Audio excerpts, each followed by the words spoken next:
আসসালামু আলাইকুম, সবাইকে স্বাগতম। আজ বাংলাদেশের এবং পশ্চিমবঙ্গের আবহাওয়ায় আসছে বেশ কিছু পরিবর্তন, তাই ভিডিওটি শেষ পর্যন্ত দেখুন যেন কিছুই মিস না হয়। ভিডিও শুরুর আগেই অনুরোধ করছি, চ্যানেলটি সাবস্ক্রাইব করুন, লাইক দিন আর কমেন্ট করে জানিয়ে দিন আপনি কোন এলাকা থেকে এই ভিডিওটি দেখছেন। এবার চলুন জেনে নিই আজকের বিস্তারিত আবহাওয়া। প্রথমেই বলি বাংলাদেশের কথা। রাজধানী ঢাকাসহ দেশের মধ্য ও দক্ষিণাঞ্চলে আজ সারাদিন মেঘলা আকাশ বিরাজ করবে।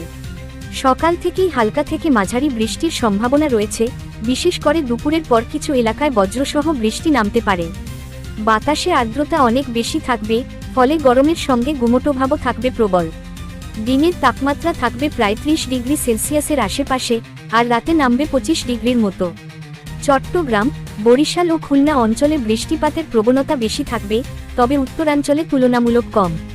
উপকূলের দিকে বাতাসের গতি কিছুটা বাড়তে পারে, তবে ঘূর্ণিঝড় বা নিম্নচাপের কোনো আশঙ্কা আপাতত নেই। এবার আসি পশ্চিমবঙ্গের আবহাওয়ায়। কলকাতা সহ দক্ষিণবঙ্গের অধিকাংশ জেলায় আজ দুপুর থেকে বিকেল পর্যন্ত মাঝারি থেকে ভারী বৃষ্টি হতে পারে। আকাশ সারাদিন মেঘে ঢাকা থাকবে এবং কোথাও কোথাও বজ্রপাতের সম্ভাবনাও রয়েছে। কলকাতার সর্বোচ্চ তাপমাত্রা থাকবে প্রায় 30 ডিগ্রি সেলসিয়াস, আর সর্বনিম্ন নামবে 25 ডিগ্রির কাছাকাছি। বঙ্গোপসাগরের উপকূলে যে গভীর মেঘমালা তৈরি হয়েছে, সেটির প্রভাবেই এই বৃষ্টিপাত হচ্ছে।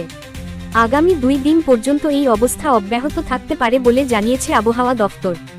উত্তরবঙ্গে আকাশ আংশিক মেঘলা থাকলেও বড় কোনো বৃষ্টির সম্ভাবনা নেই, তবে রাতের দিকে তাপমাত্রা কিছুটা নেমে আসবে, যা শীতের আগমনের ইঙ্গিত দিচ্ছে। সার্বিকভাবে বলা যায়, আজ বাংলাদেশ ও পশ্চিমবঙ্গে থাকবে মেঘলা আকাশ, মাঝে মাঝে বৃষ্টি এবং উচ্চ আর্দ্রতা। যারা বাইরে বের হবেন, ছাতা বা রেইনকোট অবশ্যই সঙ্গে রাখবেন। তাপমাত্রা ও আবহাওয়ার সংক্ষিপ্ত চিত্র। ঢাকা সর্বোচ্চ 30 ডিগ্রি, সর্বনিম্ন 25 ডিগ্রি, সারাদিন মেঘলা, দুপুরে বৃষ্টি। চট্টগ্রাম ভারী বৃষ্টি ও দমকা হাওয়া। রাজশাহী আংশিক মেঘলা, বৃষ্টির সম্ভাবনা কম। কলকাতা দুপুর থেকে বজ্রসহ বৃষ্টি, সর্বোচ্চ 30 ডিগ্রি, সর্বনিম্ন 25 ডিগ্রি। আজকের দিনে সবাই সাবধানে চলাফেরা করুন এবং নিজের এলাকার আবহাওয়া কেমন তা নিচের কমেন্টে লিখে জানাতে ভুলবেন না।